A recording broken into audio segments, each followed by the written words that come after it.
प्रणमामि चरणारविन्दम्।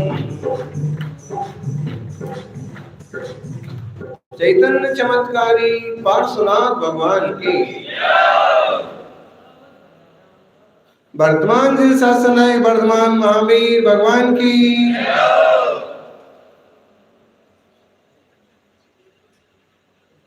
आचार्य श्री आदि सागर जी महाराज की, आचार्य महावीर कीर्ति महाराज की, आचार्य विमल सागर जी महाराज की, तपस्वी सम्राट गुरुदेव आचार्य श्री सन्मति सागर जी महाराज की,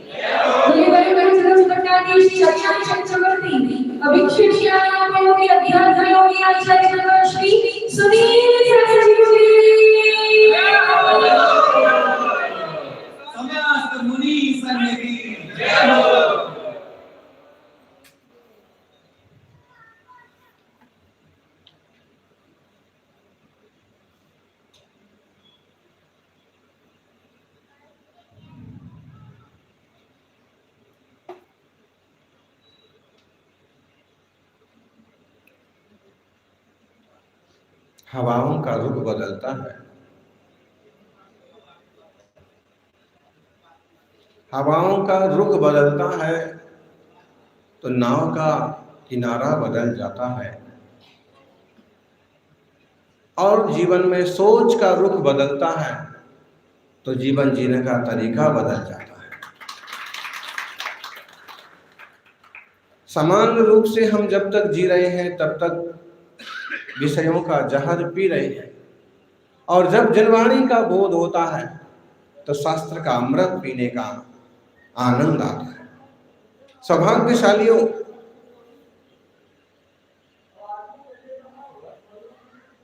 जीवन में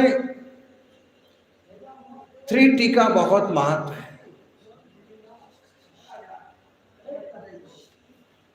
3T का बहुत महत्व है। 3T पर अमल करना चाहिए।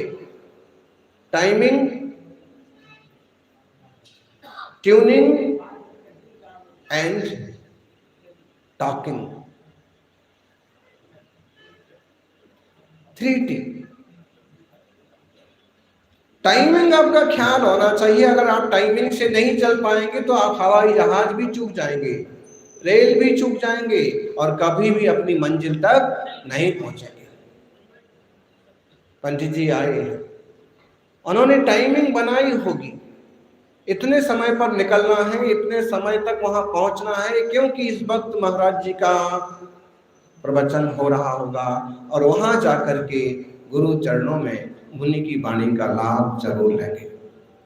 कुछ लोग होते हैं कि प्रवचन टाल देते हैं, और कुछ लोग होते हैं कि स्पेशल प्रवचन सुनने के लिए पहुंचते हैं, क्योंकि उन्हें मालूम है कि शायद उन्होंने वो शास्त्र पढ़े हैं, उन्हें वो वक्त मालूम है, लेकिन जब रत्नत्रयधारी कोई मुनिराज प्रवचन करते हैं तो वही शब्द अमृत बन जाते हैं, रत्न बन जाते हैं। उनकी तप से हुई तपी साधना।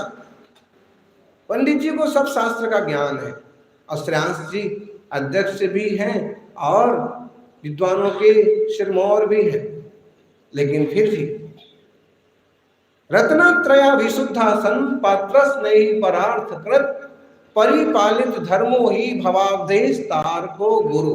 और छत्र चूड़ामणि का श्लोक है। छत्र चूड़ामणि ऐसा ग्रंथ है कि प्रत्येक श्रावक को उसे जरूर पढ़ना चाहिए।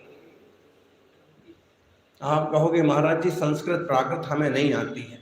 संस्कृत प्राकृत मत पढ़िए, वह हिंदी में उपलब्ध है, हिंदी में पढ़िए। लेकिन अगर आप एक बार इस नीति के ग्रंथ को पढ़ेंगे, चूंकि वो जीवनधर स्वामी का चरित्र है, लेकिन उसमें इतनी सारी नीतियां पिरोई गई हैं, इतनी बढ़िया रीतियां बताई गई हैं कि कोई साधारण ग्रस्त भी पढ़े तो उसे भी जीने के नए नए तरीके सोचेंगे कि संसार के दलदल में रहते हुए भी आत्मकल्याण के पथ पर कैसे कदम बढ़ाए जाएं।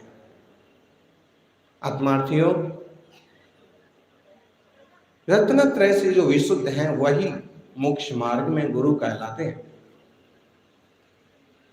प्रश्नोत्तर रत्न मालिका के अंतर्गत कल जब तीसरा श्लोक पढ़ा, भगवान किमुपादेयम गुरु वचनम।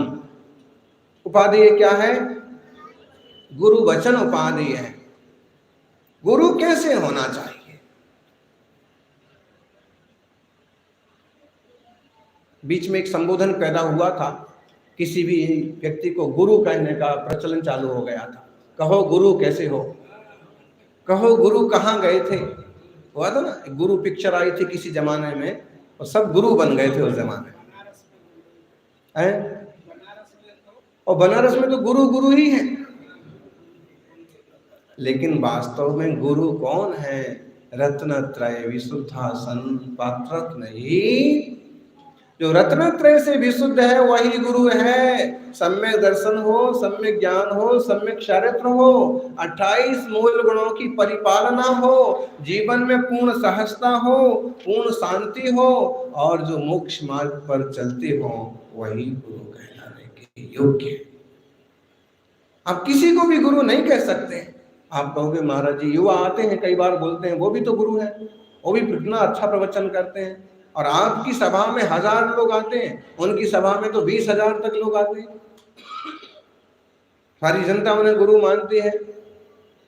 देखिए कितने सारे कथावाचक है, कितने सारे, लेकिन ज्ञानी विषया साव साथी तो निरा रंगो परिग्रह ज्ञान ध्यान तपो रखता तपस्वी सा प्रशस्यते। ऐसा तपस्वी ही सच्चा गुरु है जो खुद उस मार्ग पर नहीं चल रहा है, जिसके खुद के अंदर लालच जिंदा है, तृष्णा जीवित है, वो तुम्हें सही मार्ग क्या बता पाएगा।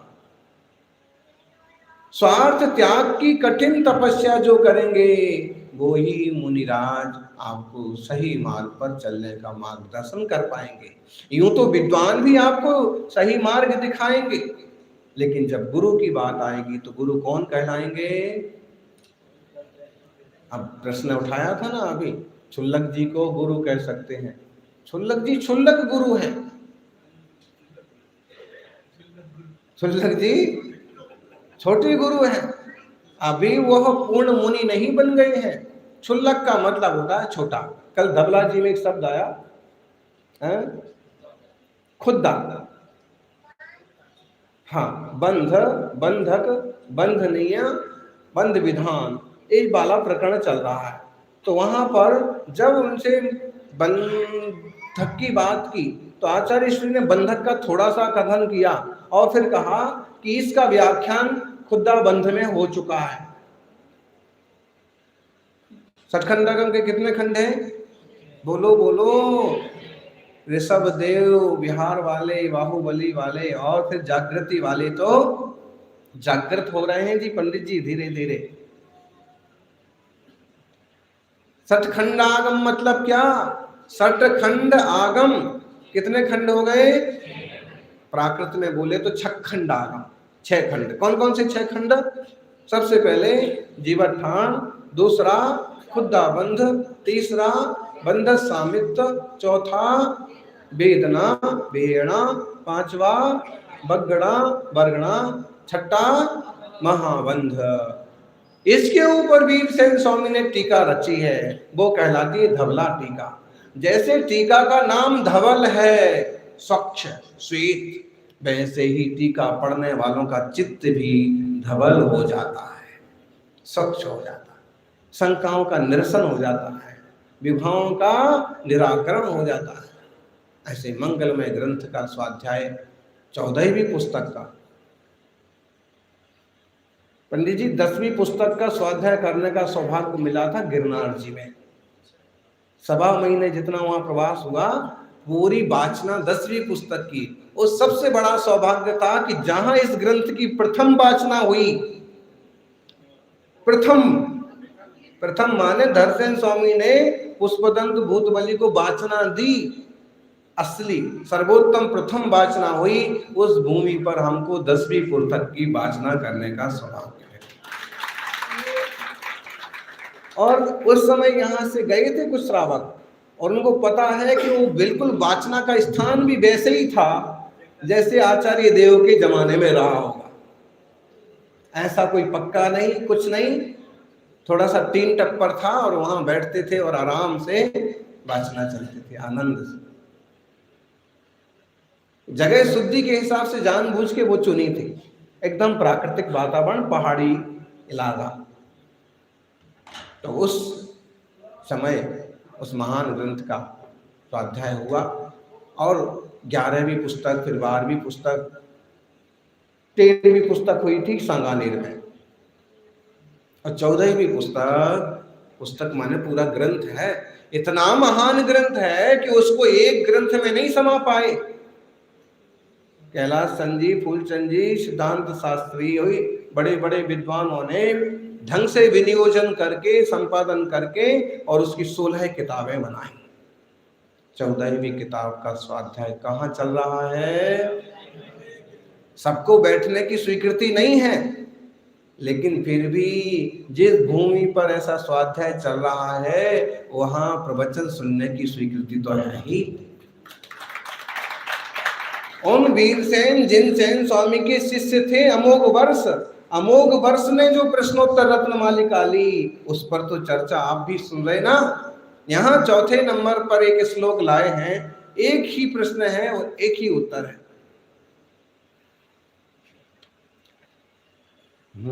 तरितं किं कर्तव्यं विदुषा संसार संसदिच्छेदः, किं मोक्षतरो बीजं सम्यक् ज्ञानं क्रिया सहितम। पूछा है कि जो समझदार लोग हैं उन लोगों को जल्दी से जल्दी क्या कर लेना चाहिए। तो उत्तर दिया है संसार संसदिच्छेदः, क्या करना चाहिए? संसार की परंपरा का छेद करना चाहिए। किम मोक्ष तरोर बीजम, मोक्ष तरु का बीज क्या है? सम्यक ज्ञानम क्रिया सहितम। पहला प्रश्न क्या है जी? बुद्धिमान लोगों को जल्दी से जल्दी क्या काम करना चाहिए? बोलो। मोक्ष सबसे पहले क्या करना चाहिए? संसार की संसदि का छेद हो जाए, संसार की भटकन रुक जाए। हमें समझ में नहीं आता है, इतनी भटकन होने के बाद भी थकान नहीं हुई। अहो, इस जीव की कैपेसिटी तो देखो, कितनी शक्ति है कि 4 गति 84 लाख योनि में भटक भटक करके अभी भी संभलने को तैयार, पता ही नहीं है। 4 गति 84 योनों को मानने की तैयारी नहीं है। बस eat drink and B Mary, खाओ पियो खुश रहो। भाई इतना ही जीवन है क्या? इसके आगे पीछे नहीं सोचना है। प्रत्येक द्रव्य शाश्वत है। इस द्रव्य में, इस दुनिया में 6 द्रव्य हैं, जीव, पुद्गल, धर्म, अधर्म, आकाश, काल। प्रत्येक द्रव्य शाश्वत है। मैं भी शाश्वत चैतन्य द्रव्य हूं। अगर मैं नहीं संभला तो जैसी अभी तक अनंत पर्याय बदली हैं और अनंत पर्याय, और विभावों में जो दुख उठाना पड़ते हैं, ज्ञानी विचार करना। बाहुबली कहाँ गए? जय हो, ये सब बाहुबली है। बाहुबली स्वामी ने जो किया था वो बाहुबली बिहार वालों को भी करना पड़ेगा। ऋषभदेव स्वामी ने जो किया था वो ऋषभ बिहार वालों को भी करना पड़ेगा। और ज्ञानी उतना बड़ा कुछ ना जमे तो भेद विज्ञान तो करना ही पड़ेगा, उसके अलावा कोई रास्ता। अगर हम उतना नहीं कर सकते हैं तो उनकी मुद्रा धारण करने वाले कोई तपस्वी साधक मिल जाए, उनके सानिध्य में रह करके सम्यक दर्शन प्राप्त कर ले। अभीक्षण ज्ञानोपयोग, अभी श्रेयांश जी कह रहे थे, अभीक्षण शब्द जो है सिर्फ ज्ञान के साथ जोड़ना है कि संवेग के साथ भी जोड़ सकते हैं। हम जब आचार्य वीरसेन स्वामी की तरफ देखते हैं तो बहुत, वीरसेन स्वामी मतलब बहुत गंभीर, बहुत बड़े आचार्य। उनके चाहे 16 किताबें पढ़ लो, चाहे 32 पढ़ लो, चाहे 39, एकांत पक्ष कहीं नहीं मिलेगा। जैसे कोई बात निकली, बंध के विषय में एक विषय निकला, तो आचार्य वीरसेन स्वामी ने एक प्रश्न भी रखा और फिर उत्तर भी दिया कि अगर ऐसा मानते हो तो ऐसा भी मान लो, कोई दिक्कत नहीं है, विवक्षा ये रहेगी। तो आचार्य वीरसेन स्वामी ने अभीक्ष्ण ज्ञान शब्द को संवेग के साथ भी जोड़ा, और हम अगर उनकी भावना को समझें तो वो तो कहते हैं कि 16 कारण भावनाओं में सबों के साथ जोड़ लो। अभीक्ष्ण माने निरंतर लगातार करने लायक जो काम है, ज्ञान के साथ इसलिए जोड़ा है कि ज्ञानाभ्यास की बहुत सारी विधियां हैं। कभी कोई भी निमित्त मिले उस निमित्त से ज्ञानाभ्यास करो, कभी भी शास्त्राभ्यास करो। आचार्य भक्ति के लिए आचार्य श्री उपलब्ध ना हो, अरहत भक्ति के लिए अरहंत देव उपलब्ध भले ना हो, लेकिन शास्त्र जिनवाणी के ज्ञाता तो उपलब्ध हो ही जाते हैं। इसलिए अभीक्ष्ण ज्ञानोपयोग शास्त्राभ्यास। जिनवाणी का अभ्यास कौन कौन करता है? स्वाध्याय कौन कौन करता है? 2 जने स्वाध्याय करते हैं, बाकी लोग क्या करते हैं? स्वाध्याय करें, अभीक्ष्ण ज्ञानोपयोग। सौभाग्यशालियों, मोक्ष तरु का बीज है सम्यक ज्ञान। कौन सा सम्यक ज्ञान? क्रिया सहितम, क्रिया सहित हो। बोलो, क्रिया सहित हो। जो बिनु ज्ञान क्रिया अवगा है, जो बिनु क्रिया ज्ञान अवगा है, जो बिनु क्रिया मोक्ष फल चाहे, जो बिनु ज्ञान क्रिया अवगा है। जो बिनु क्रिया, बिना ज्ञान के क्रिया करता है और बिना क्रिया के ज्ञान करता है, और जो बिनु ज्ञान क्रिया अवगा है, और जो बिनु क्रिया मोक्ष पद चाहे, और जो बिनु मोक्ष कहे में सुखिया, सो अजान मूढ़न में मुखिया। बिना ज्ञान के जो क्रिया कर रहा है, बोले वो भी ठीक नहीं। बिना क्रिया के कोई मोक्ष पद चाह रहा है, बोले वो भी ठीक नहीं। और बिना मोक्ष के ही कोई टोपी लगा के कहे, बिना टोपी के भी कह सकते हैं, टोपी लगाना कोई बुरी बात नहीं है, संस्कृति है। लेकिन आपको पता होगा कि कुछ विद्वान ऐसे भी हैं कि संयम के मार्ग पर एक कदम नहीं रखना चाहते हैं, संयमियों का सम्मान तक नहीं करना चाहते हैं, और कहेंगे कि मैं तो यहीं सुखी हूं, यहीं परिपूर्ण हूं। शुद्ध द्रव्यार्थिक नय से परम पारिणामिक भाव की व्यवस्था से सब ठीक है, लेकिन भाई गिरनार की सीढ़ियां चढ़ना है, गिरनार की 5वीं टोंक पर पहुंचना है तो सीढ़ियां तो चढ़ना पड़ेगी।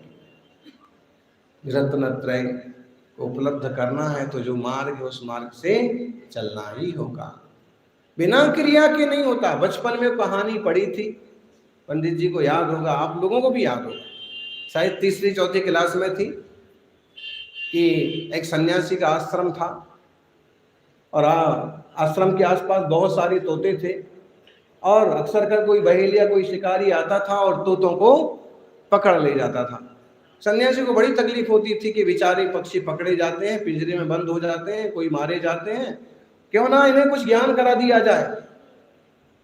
तो उनको ज्ञान के लिए उनकी प्रवचन माला चालू हो गई। सन्यासी ने कहा, रोज आधे घंटे का प्रवचन तुम्हें देंगे जब तक तुम सब विद्वान ना बन जाओ। सारे तोतों ने कहा, बहुत बढ़िया बात है, ये तो इतने बड़े महाराज हैं कि राजा भी इनके प्रवचन सुनने के लिए आता है, अपने लिए स्पेशल प्रवचन की व्यवस्था हो रही है। और दूसरे दिन से मैं बाल बच्चों के विद फैमिली सारे पंछी पहुंचने लगे। पंडित जी ने पाठ सिखाया, तुम लोग बहुत ज्यादा मत सीखो, सिर्फ इतना सीख लो, शिकारी जंगल में आता है, जाल फैलाता है, दाने का लोभ दिखाता है, दाने भी फेंक देता है, शिकारी जंगल में आता है, जाल फैलाता है, दाने का लोभ दिखाता है, फिर भी जाल में नहीं फंसना चाहिए। और सारे तोतों ने, तोतों के बेटों ने, यहाँ तक कि पोतों ने, सबों ने ये पाठ याद कर लिया। किसी की कोई कमी नहीं रही पाठ में कि शिकारी जंगल में आता है, जाल फैलाता है, दाने का लोभ दिखाता है, जाल में नहीं फंसना चाहिए, लोभ में नहीं आना चाहिए, जाल में नहीं फंसना चाहिए। 2-4 दिन प्रवचन हुआ, समझाया, पाठ सबको कंठस्थ हो गया। गुरुजी निश्चिंत हो गए कि अब ये सब जाल में फंसने वाले नहीं है। अच्छा चलिए, आप लोगों की क्लास पूरी हुई, वाचना समाप्त हुई, अब आप लोग जा सकते हैं। अगले ही दिन शिकारी जंगल में आया, शिकारी ने जाल फैलाया, फिर उसके बाद दाने का लोभ दिखाया, और तोते जो थे आ करके जाल में उलझने लगे, फंस गए। फंसने के बाद जब देखा कि फंस गए, गुरुजी ने देखा कि मामला तो खतरनाक है, सब फंस गए। गुरु ने कहा कि तुमको पाठ सिखाया था? उन्होंने कहा हाँ सिखाया था, पाठ याद है? हाँ याद है। बोलो, फंसने के बाद भी क्या बोल रहे हैं? शिकारी जंगल में आता है, जाल फैलाता है, दाने का लोभ दिखाता है, जाल में नहीं फंसना चाहिए। गुरुजी बोले कि तुम फंसे तो हो। उन्होंने कहा कि आपने पाठ सिखाया था, प्रैक्टिकल थोड़ी सिखाया। और पाठ पाठ होता है, प्रैक्टिकल प्रैक्टिकल होता है। ज्ञानी थोड़े लोग पाठ सीख लेते हैं, सौभाग्यशाली त्यागी व्रती मुनिराज होते हैं जो प्रैक्टिकल भी करते हैं। उनमें से कोई एकाध तोता ऐसा होगा जिसने प्रैक्टिकल किया हो कि शिकारी आ गया है, जाल फैला दिया है, दाने का लोभ भी दिखा रहा है, लेकिन मुझे इसमें ज्ञान तो हो गया था सबको, लेकिन क्रिया सहित नहीं था। कैसा होना चाहिए? क्रिया सहित ज्ञान होना चाहिए। क्रिया सहित ज्ञान होता है, वह ही मोक्ष रज्जु का बीज है। मुनियों का चारित्र है, 28 मूल गुण की साधना। अगर हम समितियों के नाम पढ़ लें और पालन ना करें, बोलो जी, हैं पंडित जी, काम नहीं चलेगा। और अभी तक तो हमारा काम चल रहा है, आराम से चल रहा है। 1-2 दिन थोड़ी सी कठिनाई महसूस हुई, लेकिन आराम से 1-1.5 किलोमीटर पर शुद्धि की बढ़िया जंगल मिलता है, जंगल मिलता है। और कुएं का पानी है तो लोगों ने छोटे वाले कुएं बना रखे हैं, 6 इंच वाले, 10 इंच वाले, और उसमें बाकायदा पानी भी छाना जाता है, छावनी भी होती। ये कमी रह जाती है कि खुद पानी नहीं निकालते कई लोग, लेकिन अभी जब उत्साह ज्यादा होता है तो अपने हाथ से पानी निकाल निकाल के 1-1 किलोमीटर दूर तक श्रावक लेके जाते हैं और अपने घर पर ही चौका लगाते हैं। जिसका विकल्प था कि स्नान शुद्धि कैसे बनेगी और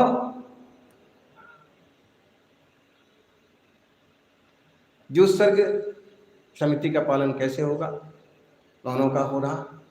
यहाँ तक कि लाल किला पर भी सभी जगह को शुद्ध करना जरूरी है। एक दिन राजघाट जाकर के गांधी जी की समाधि को पवित्र करके आए, वहाँ खूब जंगल है, खूब जंगल है, वहाँ पर क्या करेंगे। और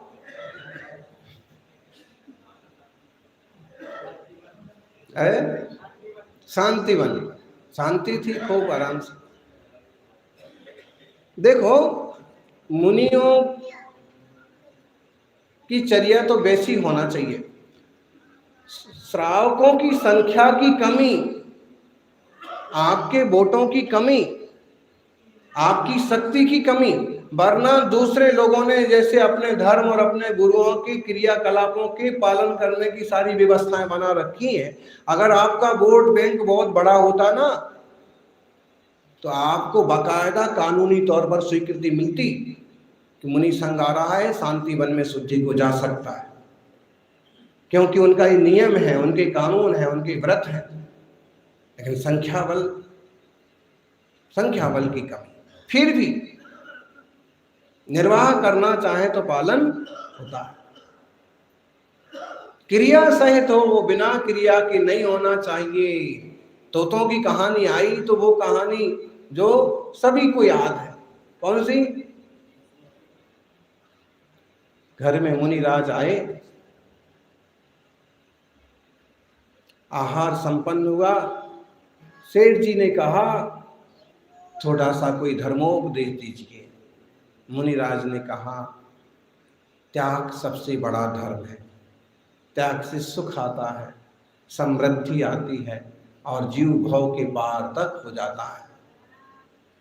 हमारी कठिनाई ये है कि हमारा जो कुछ नहीं है वो सब हमने जोड़ रखा है, हम और वही जोड़ते जा रहे हैं, और जो कुछ हमारा है उसकी खबर तक नहीं है। विचार करना।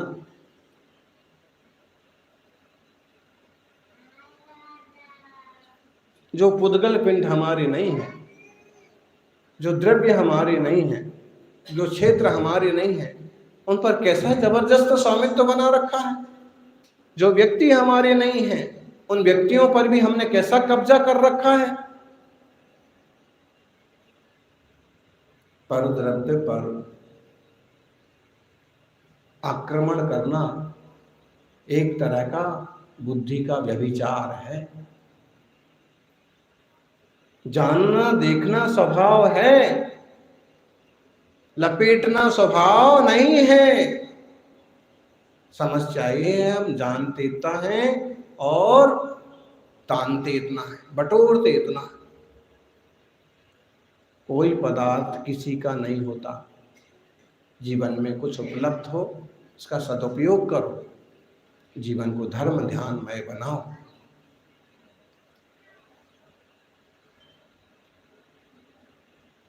कई बार त्यागी वृत्तियों का भी इतना लगाव होता है, शरीर नहीं, शरीर के चित्र से भी,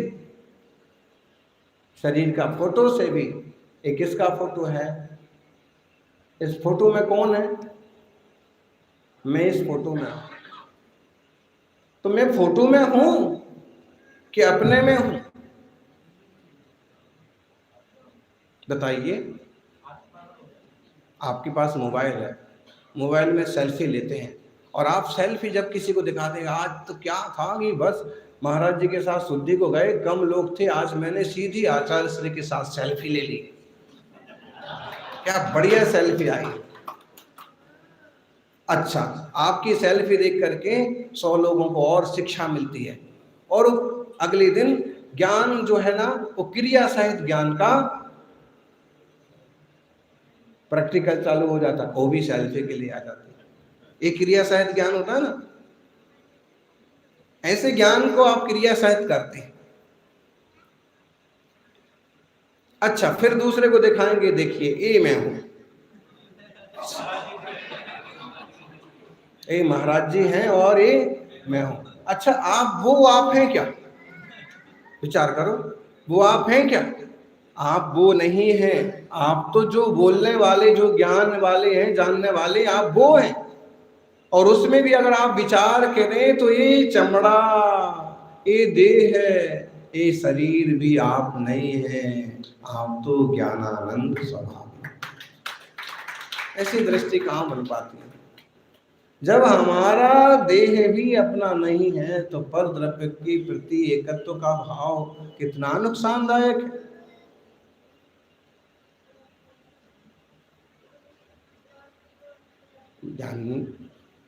ज्ञान जो हो क्रिया सहित हो, प्रैक्टिकल हो। जितना जानते हैं उतना उसे चारित्र बनाएं, उसे रूप जीवन में लाएं। ये क्या है, उपाधि क्या है, उस पर विचार करें। सप्त व्यसन ये हैं।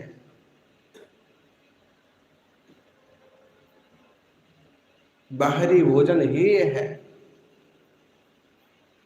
संक्लेश विषय कसाय ये हैं। जिससे अपमान हो ऐसे काम करना ये है। उपाधि ये क्या है? सम्यक दर्शन उपाधि है। मोक्ष मार्ग उपाधि है, स्वीकार करने योग्य। ये माने छोड़ने योग्य।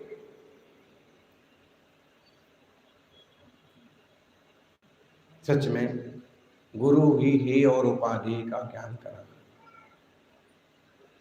हमें पता है आपको उसी गृहस्थी में रहना है, उसी घर में वापस जाना है, उसी दुकान पर जाना है।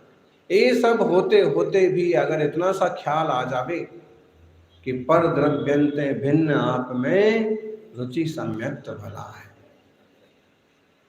आप पर द्रव्य के प्रपंच में पड़े हैं। देखो, ज्ञान क्रिया सहित होना ही अच्छा है, लेकिन ज्ञान हो वो भी जरूरी है। अगर ज्ञान ना हो तो क्रिया तो बहुत दूर की कौड़ी हो गई। तो जैसे ही मुनिराज ने तोते को त्याग, जैसे मुनिराज ने सेठ को उपदेश दिया कि सेठ जी त्याग में ही धर्म है, आनंद है, तो सेठ जी सोचने लगे। अगर आजकल किसी को दान का उपदेश दिया जाए तो सोच में पड़ जाता है कि कहीं हमारी जेब तो ढीली होने वाली।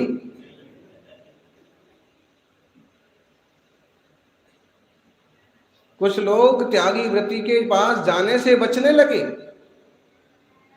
कुछ साधुओं के पास कुछ लोग जाने से बचते हैं। तो धर्म भावना वाले, दर्शन भी करना चाहते हैं, लेकिन क्यों जाने से बचते हैं बताओ? पर्ची ना कट जाए, होता है। हमें लगता है कि त्यागी वृत्तियों ने जो इस टाइप का कुछ थोड़े से लोगों ने ऐसा माहौल बनाया है, उससे बचने की जरूरत है। नहीं तो श्रावक में एक धारणा बनती है कि किन्हीं भी साधु के पास जाएंगे तो पूरी दिगंबर मुद्रा की मोक्ष मार्ग की छवि धूमिल होती है। कुछ लोग इसलिए नहीं आते हैं कि त्याग ना करना पड़ जाए। भाई नियम त्याग व्रत से डरने की बात नहीं है। उसे तो आप हाथ जोड़ के कह सकते हैं, महाराज जी मेरे को नहीं जम रहा है, मैं खूब चाहता हूं लेकिन मुझे बनता नहीं है। तो जैसे ही त्याग की बात आई तो सेठ जी सोचने लगे कि महाराज जी का कोई प्रोजेक्ट तो नहीं है, कहीं दान करवाने की बात तो नहीं बोलेंगे।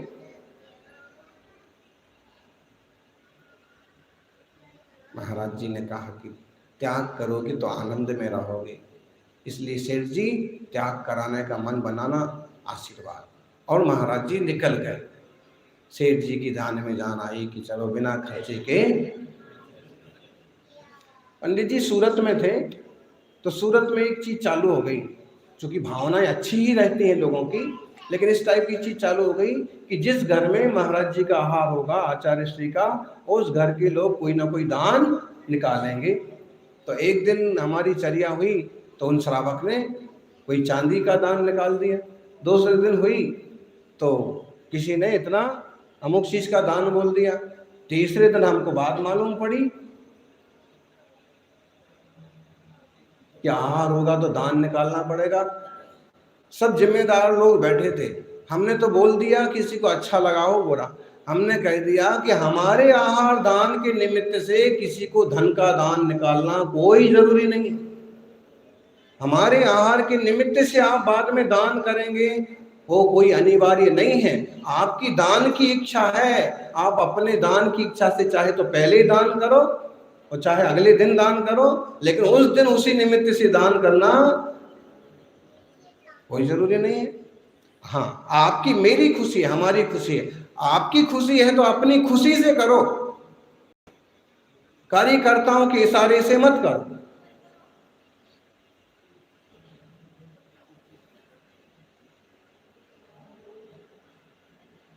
संघ का सीधा सच्चा सिस्टम है, आप पड़गाहन करके लेके जाओ, खुद के लिए जो शुद्ध आहार बनाया है उसमें से अतिथि संविभाग मुनिराज को चर्या कराओ और कमंडल भर करके बस उनको वापस मंदिर में विराजमान करके अपने घर वापस चले जाओ, और बीच में आगे पीछे कुछ भी करने की जरूरत नहीं है।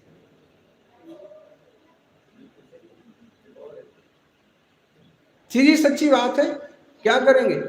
गुरु महाराज बताते थे कि दक्षिण भारत में एक परंपरा चला करती है, अभी कम हो गई, नहीं तो आहार करा देंगे कमंडल भर के मंदिर में, या मंदिर के पास में गुफा हुआ करती थी, जैसे आप यहाँ मुनि बसती का बना लेते हैं, वहाँ छोटी सी गुफा टाइप का कमरा बना देते थे, वहाँ विराजमान करेंगे, कमंडल रखेंगे, नमस्कार करेंगे, और महाराज जी अब हम अपने काम से जा रहे हैं, आप यहाँ खूब तपस्या करना, नमोस्तु। अब तुम 24 घंटे तपस्या करते रहो, अगले दिन आहार को वापस देखेंगे। एकदम थोड़ा सा अच्छा नहीं लग रहा है, लेकिन मार्ग यही है। मुनि का मार्ग पूर्ण वीतरागता का, और श्रावक का मार्ग वीतरागियों की सेवा करके वीतरागता के पथ पर चलने का, भाव बनाने का, कोशिश करने का। त्यागी को देख करके त्याग का लेने का भाव आना चाहिए। हमने कहा था एक बार, आइसक्रीम देख करके कैसा लगता है, कैसा लगता है? अब पूछने की जरूरत नहीं है, सब लोग अपनी जीभ हिलाने लगे हैं। मन चाहता है ना खाने का। आइसक्रीम देख करके जैसे मन होता है कि इसे खाएं, हमें भी आइसक्रीम मिले, जैसे एक खा रहा है वैसे हमें भी आइसक्रीम मिले, ऐसे ही त्यागी व्रती को देख करके आम धर्मात्मा को लगना चाहिए कि जैसे व्रतों का आनंद ये ले रहे हैं, वैसे व्रत मुझे भी मिले। त्यागी का जीवन कैसा सदा हुआ ऊंचा और आनंदमय होना चाहिए। इतने प्रफुल्लित क्यों हैं, इनने क्या पा लिया है? तन पर धागा भी नहीं है, मन पर लगा भी नहीं है, फिर भी इतने प्रसन्न क्या पाया है? दिल्ली आ गए इसलिए खुश है क्या?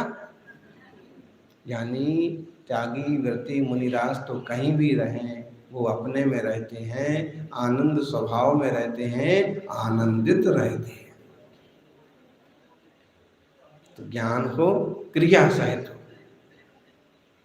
तोते ने जब सुना, सेठ का एक तोता भी था, और तोते ने भी सुना कि त्याग करने से मुक्ति मिलती है। सेठ जी तो महाराज जी को मंदिर तक भेजने चले गए, जंगल भेजने चले गए, और जैसे ही वापस आए तो देखा कि तोता तो जो लुढ़का पड़ा है, देख भी नहीं रहा है, पंख भी नहीं फड़फड़ा रहा है, हिल भी नहीं रहा है, यहाँ तक कि उसके पास जो मिर्ची पड़ी है, टमाटर पड़ा है, वो वैसा का वैसा। उनने फिर हिलाया, लेकिन उसने कुछ हिलना ही कुछ नहीं। सेठ जी ने काजू किशमिश की बढ़िया सी खीर उसके सामने रख दी, लेकिन फिर भी उसने लोभ नहीं किया, ऐसे ही पड़ा रहा। सेठ सोचने लगे शायद,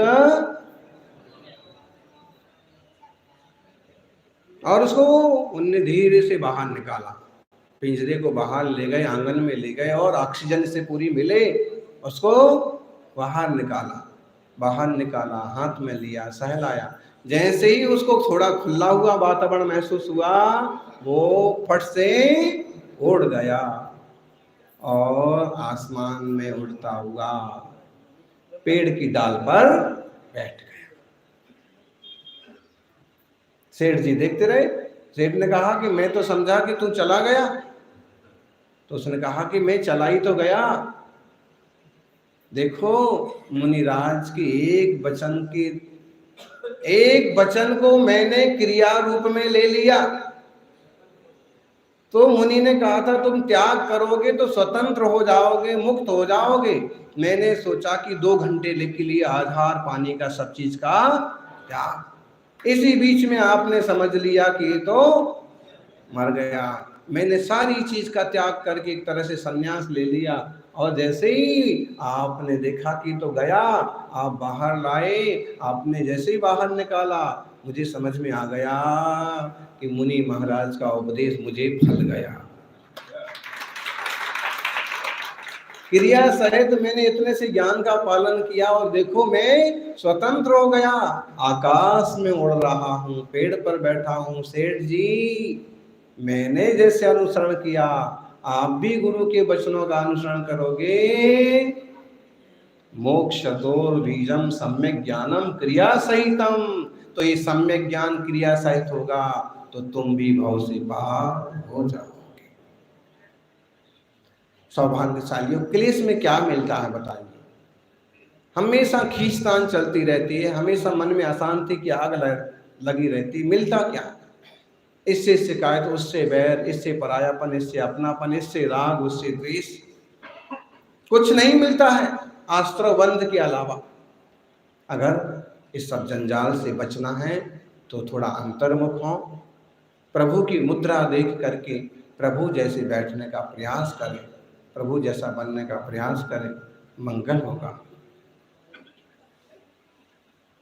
और कोई रास्ता नहीं है।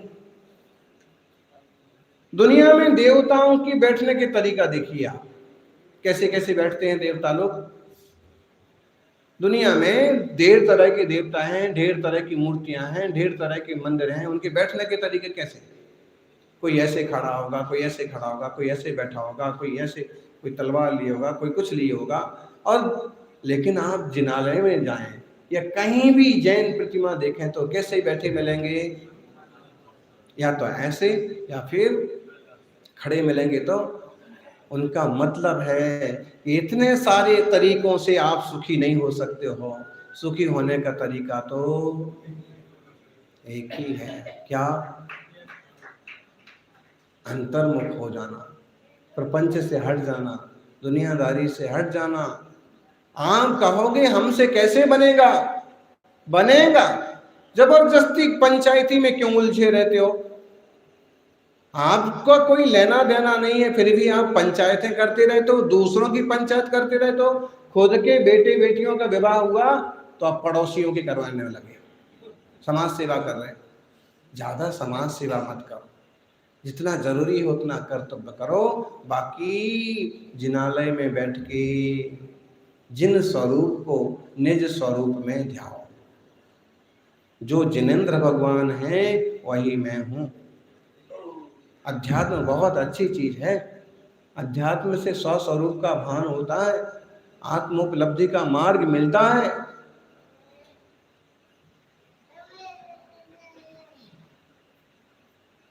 भगवान से खुद का मिलान कीजिए। वो तो दर्पण है, दर्पण में देख करके अपने चेहरे की कालिख साफ की जाती है। बोलो, आजकल दर्पण में चेहरे की कालिख तो क्या साफ करते हैं? आजकल तो वो लगाते हैं, क्या लगाते हैं? लिपस्टिक लगाते हैं। और पुरुष लोग क्या करते हैं?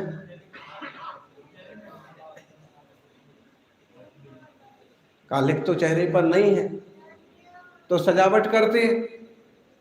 भगवान जिनेंद्र दर्पण है, जिनेंद्र रूपी दर्पण देख करके जैसी मुद्रा उनकी है वैसी मुद्रा आपकी बना लीजिए, आप भी उनके जैसे आनंद को प्राप्त हो जाएंगे, सुखी हो जाएंगे। युवाओं, ज़्यादा उलझने से उलझाने से कोई फायदा नहीं।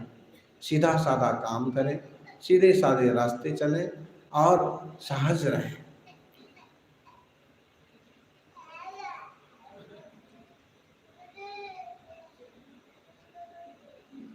टेंशन जितना आधा होगा, टेंशन जितना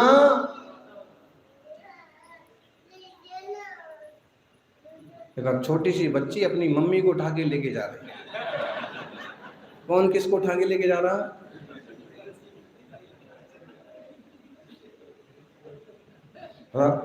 मम्मी बच्ची को लेके गई कि बच्ची मम्मी को लेके गई?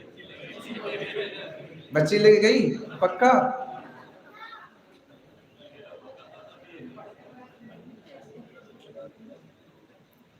ठीक है, इसे एक बात देखो कि माताओं की कितनी जिम्मेदारियां होती हैं, और माँ की बच्चे की जिम्मेदारी निभाते हुए भी धर्म ध्यान करना, जिनवाणी सुनना बड़ी बात।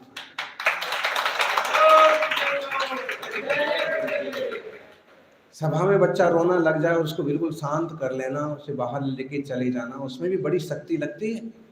10 लोग देखते हैं और ऐसे तिरस्कार महसूस होता है, लेकिन फिर भी कई लोग टोकते हैं। अब वो वहीं चुप कराने की कोशिश करें ना, वहीं चुप नहीं होगा। बुद्धिमानी यही है कि इसको लो और वहीं चुप करोगे तो, और अभी तक जाने में 10 लोग देखेंगे, वहीं चुप करोगे तो चुप तो होगा नहीं और रोएगा। फिर कोई टोकेगा, समझ में नहीं आता है तुमको, बच्चों को लेके क्यों आते हो, जबकि संस्कार की दृष्टि से ठीक भी है। जो भी है, इसका मतलब है कि हम चाहें तो हर हाल में धर्म ध्यान के लिए थोड़ा बहुत समय निकाल सकते हैं। आप भी धर्म बुद्धि वाले बने, महावीर भगवान की इस मंगलमय शासन में आप भी महावीर बनने का पुरुषार्थ करें। जीवन जितना सादा होगा, जीवन जितना सादा होगा, टेंशन उतना आधा होगा। पक्का मानिए, इसे आप लिख के रखिए, ऑफिस में भी लिख के रखिए। और जीवन जितना सादा होगा, टेंशन उतना आधा होगा। लोग दुखी तो दिखावे में हो जाते हैं ना, दिखावे में मत पड़िए, अंतर्मुख होने के लिए प्रयास करेंगे, जीवन महान बनेगा। जय बोलिए महावीर भगवान की। चतुर्दशी को शांतिनाथ भगवान का मोक्ष कल्याणक है, और फिर आएगी श्रुत पंचमी 24 मई को।